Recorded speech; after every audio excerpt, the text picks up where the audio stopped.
ikiganiro tugeze wumva barire ubakunzi wa Iris Rwanda TV nukuri kw'Imana simbabeshe Amina noneho atangiye kubwira umuhungu bahoze bakundana ko hari undi yakunze mbere ntaramenya ko ari wowe ntaramenya ko ari njyewe bamubare dukore part 2 bakunzi wa Iris Rwanda nukuri kw'Imana ikiganiro gisoreje hano nyaboneka ni ukunda Iris Rwanda TV reka ngusezeranye kuzakurikirana part 2 kubera ko noneho Amina ntaramenya ko ahuye n'umukunzi we Amina ari kurira ati umbabarire hari urukundo nemereye umuntu ntabwo aramenya ko hari umukunzi we murabizi ko kuri Iris Rwanda TV dufite filime yitwa Ikiriyo cy'urukundo murabizi ko uyu mugabo ari icyamamare muri sinema nyarwanda bakunzi ba Iris Rwanda TV murabizi ko dufite cyitwa Romantic Time mukande subscribe tuzabana part 2 shireho like comment share ariko part 2 tuzasukura no ahantu Amina ntaramenya ko ariho muhungu mwakundanye nyuma y'imyaka nimwongeye guhura katsizaya ko twacu part 2 tuzayiba ndahari kuganya Iris murakoze cyane guys bakobwa muri salo yego akenshi baza bakeneye guhabwa service n'abagabo baza bakeneye abakobwa n'abagabo baza bakeneye abakobwa icyo kintu kikaba gishobora gutuma kiganisha kuri ya marangamutima babizi ko umugabo wishimye yani aganisha kuri bya bindi umukobwa wishimye nawe abaganisha kuri bya bindi ngayo ngo no kuvuga ngo twikomereze Amina aza kunsura bwa mbere yego twaraganiriye nyine habaho kwibwirana mu mazina yego yanyaye ya general irambika hasi ya Emina nashira hasi ya Eminante nawe yishyira hasi yego ambwira amazina ye nyakuri nanjye mubwira amazina yanjye nyakuri ariko ntaramubwira amazina yanjye nyakuri hari ikintu cyabaye yego ngewe ubwanjye nkimara kumusaba urukundo namusabye urukundo ntaramubwira amazina yanjye nyine tugihamagara na general na Amina yego na Eminante musabye urukundo rero umukobwa mu kugira ngo ansubize byaramugoye cyane agira emotion nyinshi biramugora pe noneho nza kugira ubwoba ndibarese ni ikihe kibazo kiri gutuma atansubiza umukarira none harangije ndamuye se ufite ikihe kibazo arangira nakubwira ko amagambo mama yakambwiye njya gushaka umugore yayambwiye ahubwo naranabyaye kuko bitewe nyine n'amateka y'ubuzima nanone nazanye umugore atabizi mama atabizi mukuru wanjye atabizi muna wanjye famiye zitabizi yaba famiye y'iwabo w'umugore na famiye y'iwacu nta bantu bari bazi ko twembi tugiye gushaka nyine bitewe n'uburyo twahuyemo ntabwo byari byoroshye ariko kubera Imana twagiye tubicamo buhoro buhoro kugeza na n'isaha ni ukuvuga ngo umukuru wanjye kuri uyu munota navuga ko yarakize twagerageje gukora ibishoboka byose mfatanyije n'umubyeyi wanjye dushaka ubushobozi mu buryo bugiye butandukanye turamuvuza arakira navuga ko byanamugizeho ingaruka nisanze turerwa na mama wenyine yego papa nawe yatabarutse muri iyo myaka ya za 1994 yego ntekereza ko ari nabwo buryo ki mama yabuze ubushobozi bwo kuba yanyishyurira kuko yari asigaye wenyine aturera turi abana bane kandi noneho hari ibibazo byagiye bibaho bigatuma imitungo imwe n'imwe igenda itakara mu buryo bumwe cyangwa ubundi nta n'akazi yagiraga nta n'akazi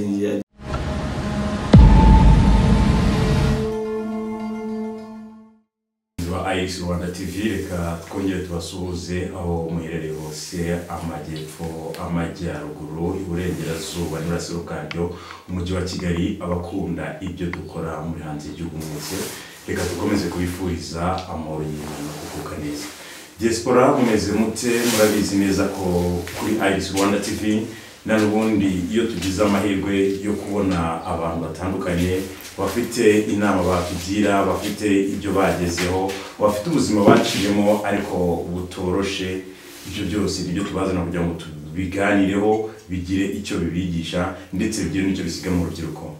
Kuri Iris Rwanda TV uyu muntu turi kumwe ashobora kuba atari ubwa mbere mumubonye, ariko reka muri kaze anabibwire n'imfura cyane n'umuntu mukuru kugira ngo umenye mu twakiriye. Yego murakoze cyane Iris TV Rwanda. Nitwa Irihomubayo Gideon. Yego. Ariko hakaba hari abantu bashobora kureba iki kiganiro banzi kuri indi zina rya Mr General. Bitewe n'ibice bigiye bitandukanye nagiyemo. Iryo ni izina nakuye mu kazi nkora uyu munsi. Mr General mbere na mbere, ubundi iyo umuntu avuze izina hari ukuntu bita mubona. Mr General niba wenda ntacyo bitwaye fine, wakwambara ingofero yawe ubundi ngahita nkomoza ku izina rya Mr General.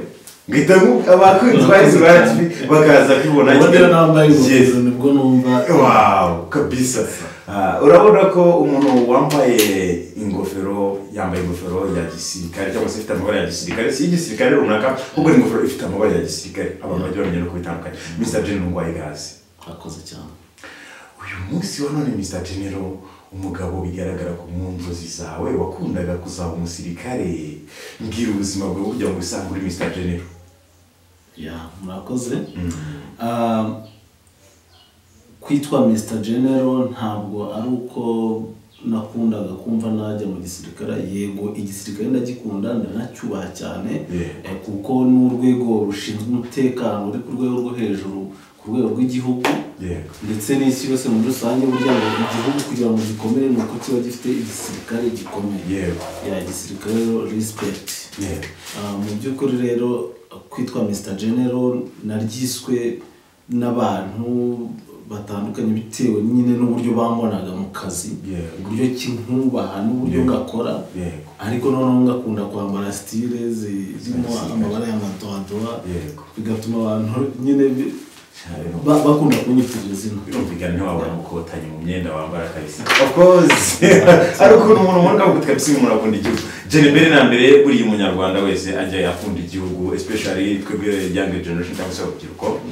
Ngewe ndumwe mu bantu bakunze nyine style yawe, urabona ko hari kivuze especially ku gisirikare. Buri abantu banatubone ntabwo uri general mu gisirikare, ahubwo salute kwa general bose kubera ko tububaha kabisa, batwubakiye igihugu cyane, bakoze akazi. Ngwaye kazi kuri Iris Rwanda TV nanone. Bakoze cyane. Jeni kugeza amaginga ya rero nkubona kuri Iris Rwanda TV, nabonye umuntu ushobora kufite ubuhamya bwihariye, ariko hari n'uburyo ubuzi kuganira mu rwose ukavuga uti byibuze aricyo twakwigisha urubyiruko. Kugeza amaginga ya hari umwana wabonye story yawe, nyine aravuga ati story y'uyu muntu ni nziza yanamfasha, ariko si story y'umuntu kuri cyahise isimbuka. Jeni nakubara nk'umwana wirwanya kugeza amaginga akabura umugabo uhamye ushimwe umusirimu. Ndavuga mu mwana wirwanya ubuti ngiye narebye story yawe igarukira ahantu watsinze ukabura amafaranga, watsinze trokome ubura amafaranga kujyana mu wakane secondaire cyangwa se mu section, ariko ubuzima burakomeza ubu ngubu buhagaze neza. Ndavuga ni se umuntu ni general y'ubuzima bwiwe, ariko yo story ya ari umuntu ni general y'ubuzima bwiwe. Muri yari cy'umugabo akora ikintu ukabona ni ikinyuranye. Akenshi abana benshi badependinga ku babyeyi, ariko mbwira story y'uburyo mu rugo bakimara kwanga ko wenda amafaranga ubushobozi bubuze ugatangira kujya creating story yawe, noneho ukavuga inzirwa naho kandi bisakunda. No kuvuga ngo ndongera nsubire mu mwaka wa 2006. Yego. Nkimara gukora tronkome nyine mu gatsinda mu rugo akabura ubushobozi bwo kunyishyura ishuri. Icyo gihe nibwo za nayinazi zari zisa naho zitangiye kuza. Yego. Ariko mbona ntabwo ndi bujye muri nayini, cyane ko nyine mu rugo nta bushobozi bari bafite pe bwo kuba bangurira ibikoresho uko bishoboka kose, kandi wacu tuvuka turi abana 4, abandi umwana wa 2, ngakurikirwa n'abandi bana 2. Noneho rero muri icyo gihe mukuru wanjye yari umuntu usa n'ufite uburwayi bwakomotse ku kibazo cy'intambara cya jenoside yakorewe abatutsi yari yararwaye na trauma cyangwa se ihungabana. Ni ukuvuga ngo rero bisa n'aho ari njye wari mukuru mu rugo. Ahubwo nari ngiye kubaza ikibazo cy'amatsiko no guciye mu ijambo. Wisanze mu nshingano hari ibyo ugomba gukora kubera na n'ubundi ingaruka za jenoside yakorewe abatutsi mu mwaka w'igihumbi kimwe magana cyenda mirongo icyenda na kane. Ukura ujya kumenya ubwenge, ababyeyi bawe wasanze bombi bahari cyangwa? Ntangira kumenya ubwenge nisanze turerwa na mama wenyine. Papa nawe yatabarutse muri iyo myaka ya za 1994. Ntekereza ko ari nabwo buryo ki mama yabuze ubushobozi bwo kuba yanyishyurira kuko yari asigaye wenyine aturera turi abana bane, kandi noneho hari ibibazo byagiye bibaho bigatuma imitungo imwe n'imwe igenda itakara mu buryo bumwe cyangwa ubundi. Nta n'akazi yagiraga biramugora nyine ku buryo nanjye nisanze nsa n'ufite inshingano zo kwita kuri barumuna banjye ndetse n'uwo mukuru wanjye wari ufite icyo kibazo cy'ihungabana na mama. Wisanze noneho ahubwo ugiye gusa nkaho ufata inshingano zo kuba umubyeyi mu gihe nawe wari ukiri umwana ukeneye kurerwa. Icyo gikomere ukomora ku mateka mabi yabaye ku gihugu cy'u Rwanda, nubwo wenda dushobora kuyubakiraho ibyiza kubera ko twayamenye ntibizongere kuba ukundi, ariko nanone ayo mateka byanze kunze ni mabi, hari ingaruka mbi yagiye atugiraho. Kwisanga mu nshingano zikomeye gutyo noneho wowe ubwawe ukavuga uti nari umwana ariko mama nta kazi afite, barumuna banjye bahuye n'ibibazo by'amateka, papa turamubuze, birumvikana ntabwo ari worohewe. Mukuru wawe se wenda bikimara kubona ko afite icyo kibazo ugiye gufata inshingano, ugiye nkaho ugiye kuba umugabo wa mama, wenda mu buryo bwo kumufasha gutunga barumuna bawe no gufasha kuvuza mukuru wawe. Ntabwo byari byoroshye, ariko kubera Imana twagiye tubicamo buhoro buhoro kugeza na n'isaha. Ni ukuvuga ngo mukuru wanjye kuri uyu munota navuga ko yarakize. Twagerageje gukora ibishoboka byose mfatanyije n'umubyeyi wanjye, dushaka ubushobozi mu buryo bugiye butandukanye, turamuvuza arakira. Navuga ko byanamugizeho ingaruka, atinda gushaka, atinda kubaka urugo rwe bitewe n'ubwo buzima yari arimo bw'uburwayi.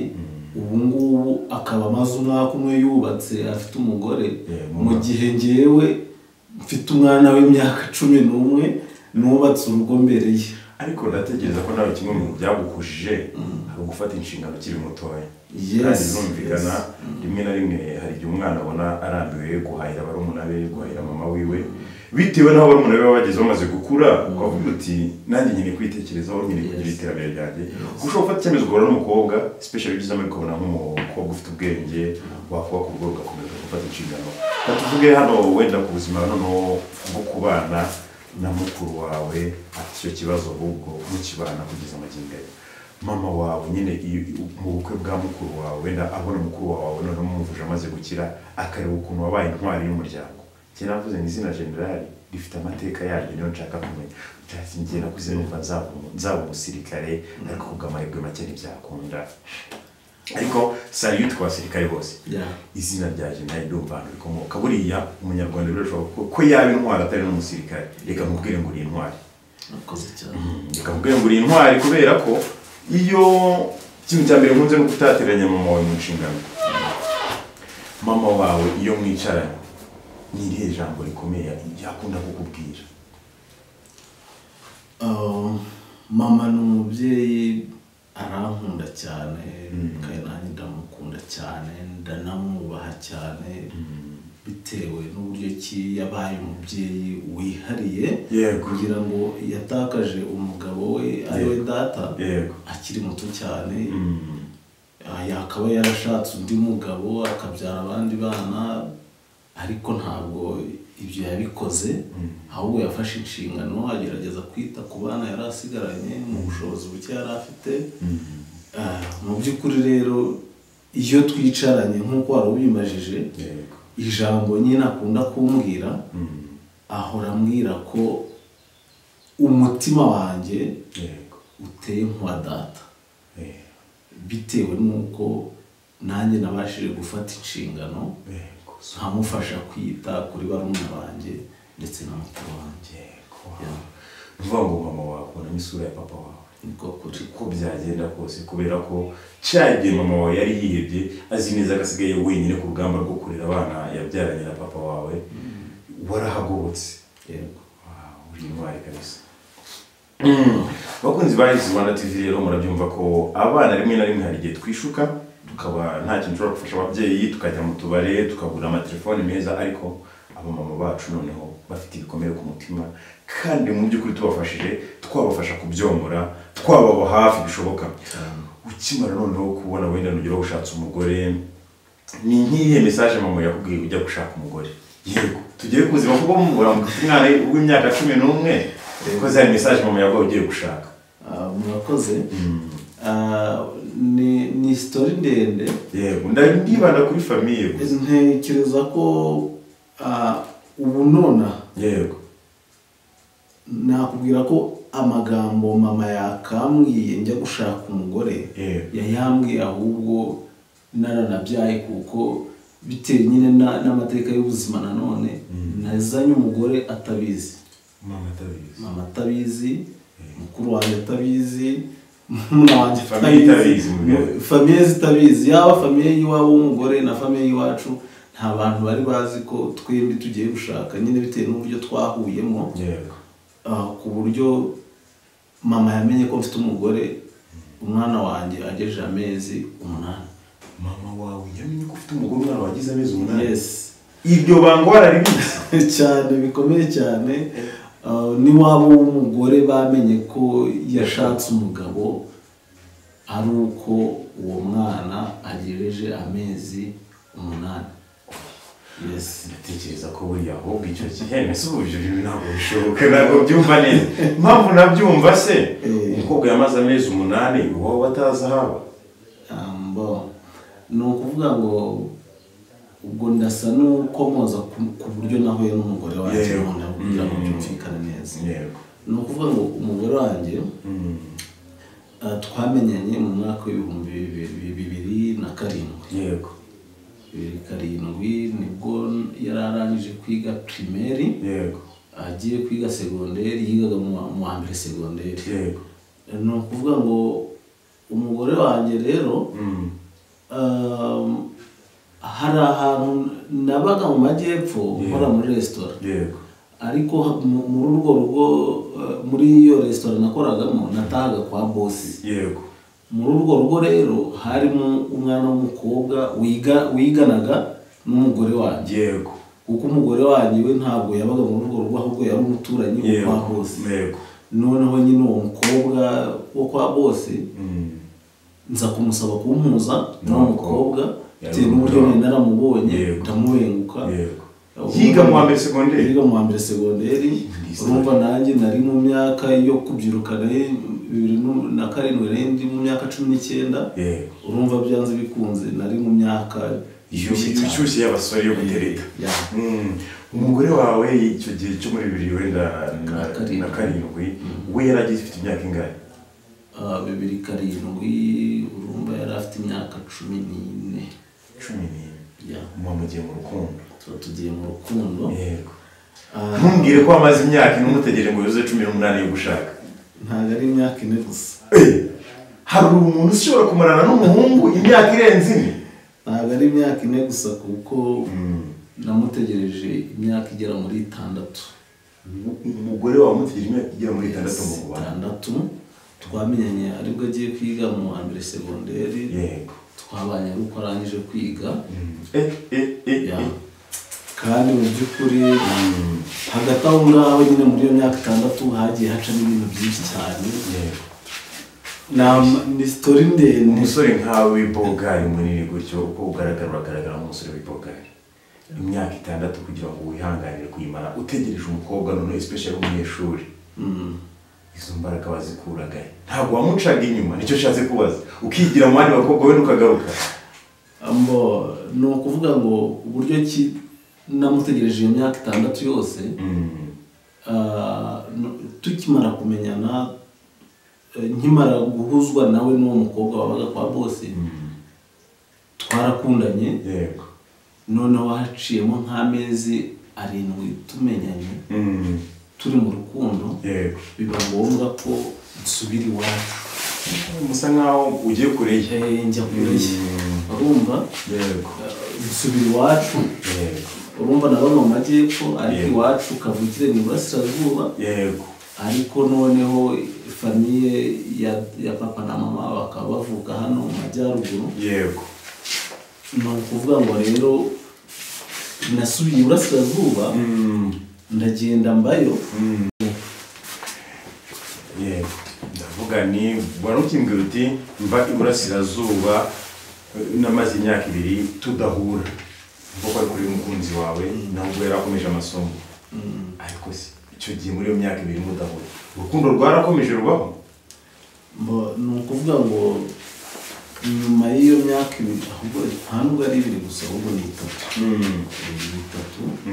kuko ndibuka twongeye guhura nanone wa kane segonderi nyuma y'uko twatandukanye tumaze amezi 8 dukundana twongeye guhura yiga mu wa kane segonderi none ikintu gitangaje cyane ni uburyo ki twongeye guhurira mu majyaruguru kandi mwaratandukanye mu majyepfo ari naho twatandukanye turi kwiremera majyaruguru se harimo nabakomeje kwiga yaje kwiga mu majyaruguru yari yaraje gusura famiye ntabwo ngire byumva no kuvuga ngo umugore wanjye nawe iwabo bavuka mu majyaruguru yego noneho kugira ngo ajye kwiga mu majyepfo yiga segonderi yari amaze gutsinda ikizamini cya leta yego none iwabo bamwohereza kwiga mu majyepfo yego akajya yiga ataha muri famezi wabo zabo mu majyepfo yego ubwo ni ukuvuga ngo rero icyo gihe arangije kwiga tronkome yego nanone yaratsinze bamwohereza mu bigo by'iwabo inaha mu majyaruguru nawe ujye mu majyaruguru mu wa kane yego noneho ngiye mu gihe navaga Iburasirazuba yego ngarutse gushaka ubuzima mu majyaruguru muri kavukire y'imitate wawe n'abandi basogokuru n'abanyagukuru yego nibwo noneho akarere nagiye gukoreramo ka Burera yego niho nongeye guhurira n'umugore wanjye nkajya mubona nyine ajya ku ishuri avuye aho yabaga nyine agiye ku ishuri nanjye ndaho nkorera nkamubona ariko nkibaza umuntu ko mbona asa na runaka yaba ari we cyangwa se ariko nyine simbitindeho ariko nyine nkumva ari kunshitura ukabona niwe nkabona niwe noneho kugeza ubwo habaye impamvu z'uko baza kwiyogoshesha muri salo yacu icyo gihe nyine nari naratangiye kogosha ndi muri salo baza kwiyogoshesha muri salo y'iwacu noneho ngira amahirwe yo kongera guhura yo kuba mukavugana yaza ku ntebe yanjye ndamwakira ndamwogosha mu gihe ndi kumwogosha rero nibwo namuterese bitewe n'uko nyine naramurebaga nkumva aranshitura yego noneho nongera kumutereta ariko ntabwo nari nzi ko ari mu by'ukuri wamuterese utazi ko ari yari yarahindutse kuko ngewe urumva hari haciye n'iyo myaka 4 kandi nta telefone natungaga icyo gihe nawe ntayo yatungaga ngo byibuze turakomunikana sinarinze amakuru ye ngo twe twaratandukanye nyine nta nubwo natekerezaga ko hari ubundi buryo ki nazasubira mu majyepfo nongere kumubona naramukundaga ariko mu by'ukuri nari naramwikuyemo kuko nta yandi mahitamo nari uhura nawe naga bidashobotse tugeze hano noneho kuri saro bwa mbere murahuye iryari wamenye ko ari we none apana kutekereza ko ari umuntu uteretse yaraje kwiye gushaka inshuro ya kangahe wari usohotse uvuye muri saro ugiye gushaka capati byagenze nyine igerake kugira ngo wibuke ko ari wigeze kundana nyine mu majyepfo wabimenye nyine story yaturutse kugira ngo wibuke ko ari urumva amaze imyaka 4 waramwibagiwe nawe yanarakwibagiwe cyane ahantu yongeye kwibuka ko ari wowe mbo ni ukuvuga ngo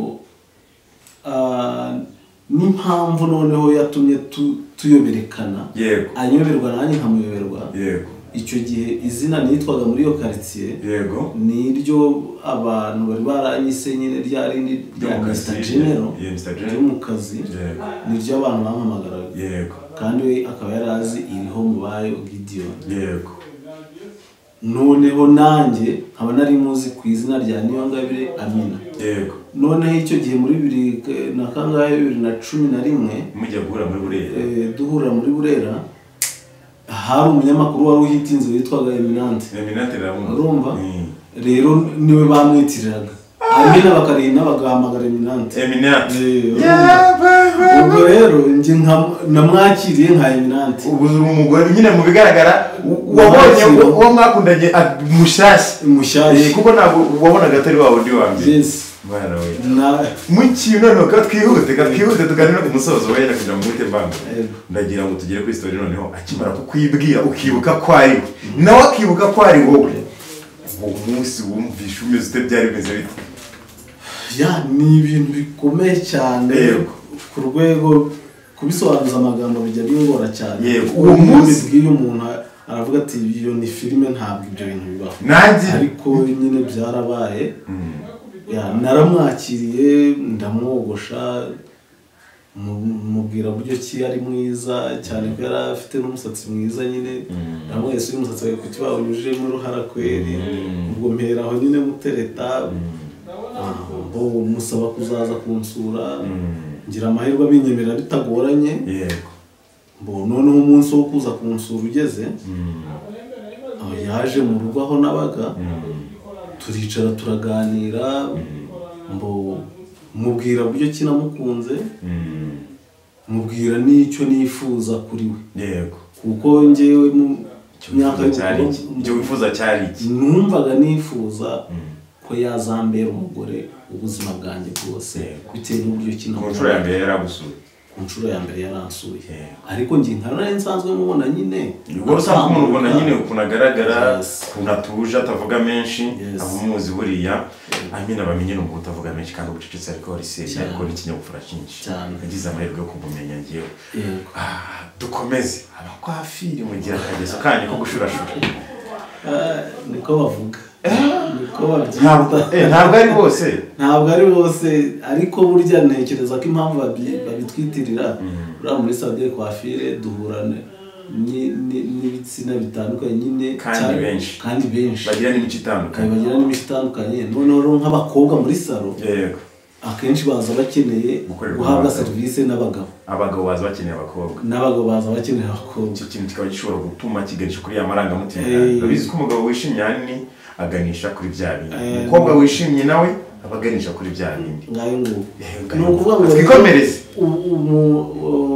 Amina aza kunsura bwa mbere twaraganiriye nyine habaho kwibwirana mu mazina ya nyayo ya General yirambika hasi ya Eminante yashira hasi nawe ayishyira hasi ambwira amazina ye nyakuri nanjye mubwira amazina yanjye nyakuri ariko ntaramubwira amazina yanjye nyakuri hari ikintu cyabaye njyewe ubwanjye nkimara kumusaba urukundo namusabye urukundo ntaramubwira amazina yanjye nyine tugihamagara na General na Amina na Eminante musabye urukundo rero umukobwa mu kugira ngo ansubize byaramugoye cyane agira emotion nyinshi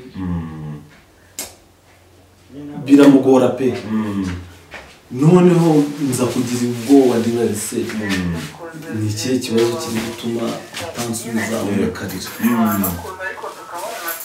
none harangije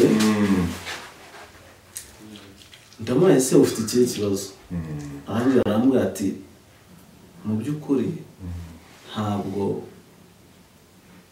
nananiwe kuba nagusubiza ko ngukunda cyangwa se ntagukunda atahubwo ufite ikintu kingoye nti ni igiki ati mu buzima bwanjye nakunze rimwe gusa ati nakundanye n'umuhungu ati kandi umbabarire ibintu ngiye kukubwira ntibiguca intege ariko nikomeze niko bimeze muri njyewe nakundanye n'umuhungu tumaze imyaka igera muri 4 dukundana ariko naramubuze sinzi yaba ariko mpora nizeye neza tuzongera tukabonana. My God, mwambabarire tugakora part 2 kuko iki kiganiro tugeze wumvabarire ubakunzi wa Iris Rwanda TV n'ukuri kw'Imana simbabeshe.